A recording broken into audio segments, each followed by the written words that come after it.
If you're a coaching or consulting business or any high ticket businesses, you probably have different problems like low show rate. In this video, I'm going to teach you three different pillars or three foundational pillars that's required for a good confirmation page, and it can increase your show up rate from 50% to 80%, or if it's really low, like 20%, then you can easily boost it up to 80, 90%. Now, let me introduce myself real quick. So I'm Nick from Scale Pilot. After working on 50 different kind of funnels, 3 years across different niches, I can tell you really confidently and honestly that increase in show rate does not happen by completely reinventing the flywheel or replacing your ads or your offer. It comes with fixing your backend element like your confirmation page, right? Now, so if you want to scale your high ticket business to multiple seven figures, click on the first link in the description and book a one-on-one strategy call with me. Now, enough yapping, let's jump straight into the value. So first of all, let's understand why you need a killer confirmation page. So your prospects right now, or when they book a call with you, they are in a scanner mode, right? So they just want to know what you're providing, or they're skeptical of you. They don't know if you're the right guy or the right person to work with. And after that, after they book a call with you, they kind of want to justify the action they just took. So they get into justification mode as well. So they want to research about you, they want to see your client testimonials, how you help certain businesses or certain founders scale from 50K to 100K or whatever, depends on your offer, right? Now, let's start with three foundational pillars. So these are the three foundational pillars of a good confirmation page. Now, let's start with the first pillar, which is page architecture and primary video. So your confirmation page needs to have a brand logo. Of course, that's pretty normal and basic. Then you mentioned that your call is confirmed. You also mentioned their first name. And in a subheading, you're going to mention what this call is about. So for in this example, I say we'll diagnose your marketing approach and hand you the best solutions that fits for you, right?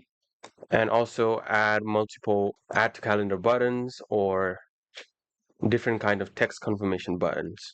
And also one thing you can do, which will further help you establish human connection and also make you stand out a little bit, is you exactly mention the number that your setters are going to contact the leads from. In this case scenario, I've plugged in a number, so my lead or my prospect will know what number I'm going to contact them from, right? What does this section do then? So it removes uncertainty, then it provides immediate clarity to your audience, to your leads, right? Then you also give them a prep instruction, how to get ready for the call, what to expect, all that, and contact transparency, which we did here, right? And so why this works really well. First of all, it reduces unknown caller friction and then establishes human connection, like I just described a few seconds ago. Next thing that you need is your primary video, which ideally should be you talking in front of the camera and addressing directly to your ICP. And what are the format requirements for this specific kind of video? So first of all, it should be auto muted with a visible play button. So the video has to be auto played, so you're removing friction when you're doing this. And next thing that's really important is optimizing it for mobile as well. And the aspect ratio should be 16:9 or 9:16, right? And this is what your video should look like in a mobile format. And then you absolutely need chapter markers or timestamps for skipping. In my previous video, I've explained this is really important because let people watch. You have to let people watch what they want to watch because they can jump and watch things that resonate with them more and get direct value, right? Now, Next thing that you have to absolutely do in your video is have a 60-second hook addressing either a core pain or a core desire that your leads have. Now, we usually run three different kinds of video formats for our clients, and it obviously depends on the different kind of niches they work in or different kind of offers, right? But these three always work the best for us, and they're really consistent across different SOPs that we have. So now, the first part or the first frame is the classic urgency frame, which is default for a lot of cold traffic.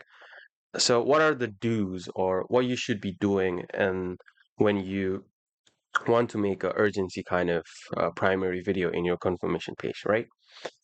So you use any kind of external third-party data to prove why your leads must act right now. So, for example, there might be some market shifts or regulatory changes or industry trends that's happening. So this usually works in like investing offers or funding real estate kind of offers or like time sensitive window, for example, like I said, funding deadlines or approval rate changes. So in these kind of offers, this kind of video or this kind of framing works really, really well. And also always use new resources or creditable statistics, right? And when to use this, funding like funding calls or limited time program enrollments or seasonal opportunity windows. So that's when you have to use the urgency frame. And when to not use this or how to not use this, what are the don'ts? So don't be generic and say, okay, we only have 5 spots left, claim your spot really fast. This method of creating urgency is kind of outdated, right?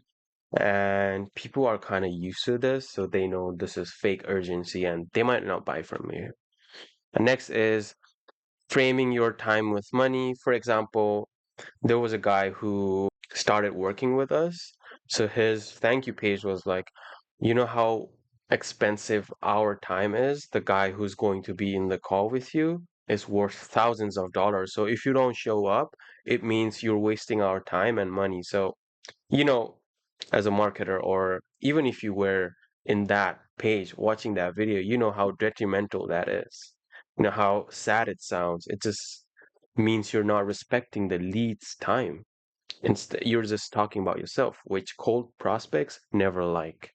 Now, and only put limited time offers if it actually is limited. So don't create fake urgencies here and there. Now, next is FAQ frame, which is really useful for complex offers, right? So ideally, what you want to do is to make your sales guys' life easier and also handle objections upfront. What you can do in your primary video is so you address top 5 to 7 questions that your sales guys get most of the times, or the FAQs in a way. So each questions are time stamped as a chapter, then you give out direct, concise answer, which is like 60 to 90 seconds each. So try to be direct, try to be simple.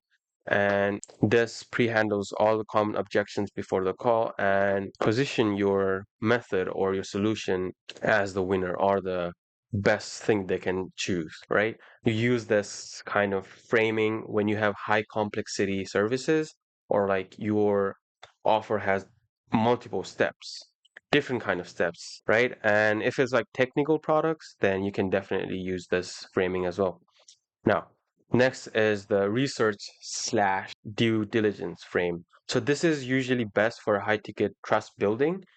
And I've seen this ran across like different offers for tax firms, like funding deals, PE guys, because in such high trust B2B markets, I think doing the research and due diligence is really important, or that's what the leads or prospects want to do, right? Now, in the video, what you do is help the lead research your company. Ideally, you want to screen share or kind of project your screen in a video computer, then search your company's name and reviews, right?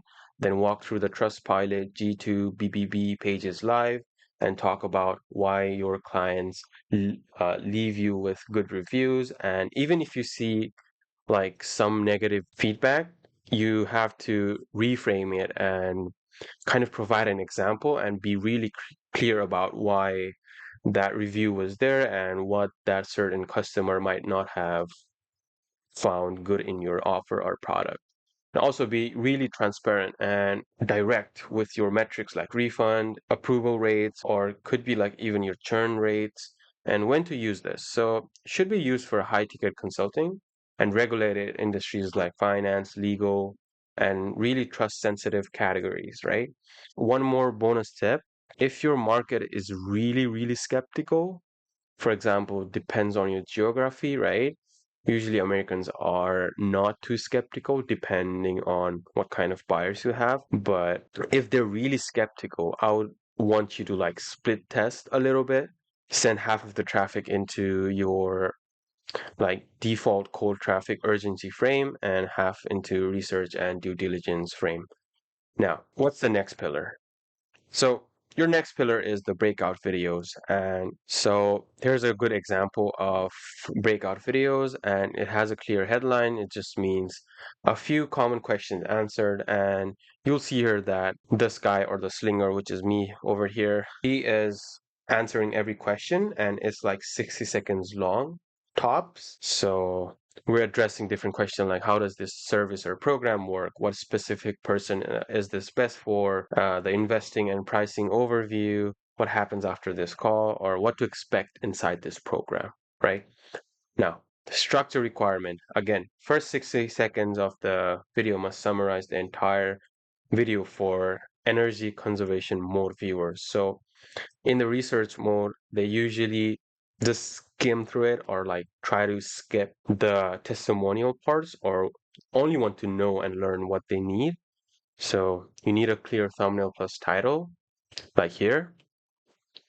And there should be a play button, but you don't need or don't implement any autoplay for breakouts, right? Let them watch what they like. And one non-negotiable that I don't know why a lot of operators or marketers don't do this, but always track your watch time and completion rate. You'll find out that a lot of people or a lot of leads, depending on the niche, they don't even watch the breakout videos. So you'll find out fast, you'll break stuff fast, and you'll iterate faster, right?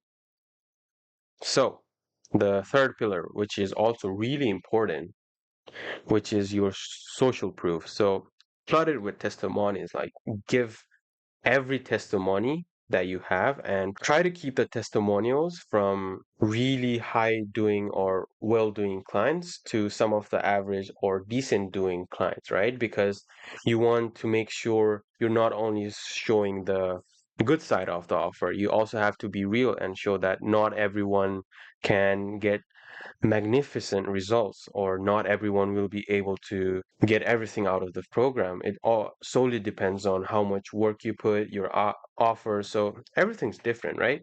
Now, as you can see, there's a lot of testimonials over here. For example, we lowered our cost per call from 360 to 160, or another one is we hit our biggest month ever with the same ad spend.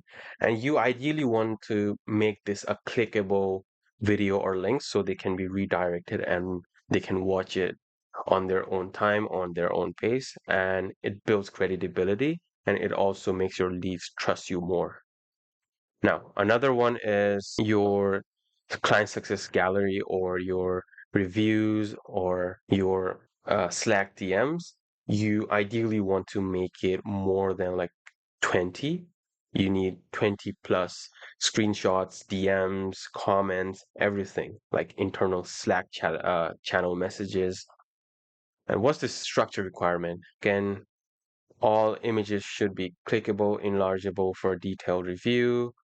And this is a little bit more technical, but you need to optimize it for mobile grid layout, 2 columns, or if it's desktop, then 3 or 4 columns, right? So what are the technical requirements for a killer confirmation page? And it's going to save your life later on. Now, first of all, there are two different things that you need to track, or two different components that's involved. Number one is it always should be mobile first design. So your videos have to stack vertically on the mobile. Then the page loads in under 3 seconds. See a lot of landing pages, right? They take at least like 7, 8 seconds, which you're just inviting your leads to bounce out of the page. So try to keep it minimal, try to keep it under 3 seconds. And again, the proof of wall needs a really responsive grid in phone or like desktop, whatever they want to use.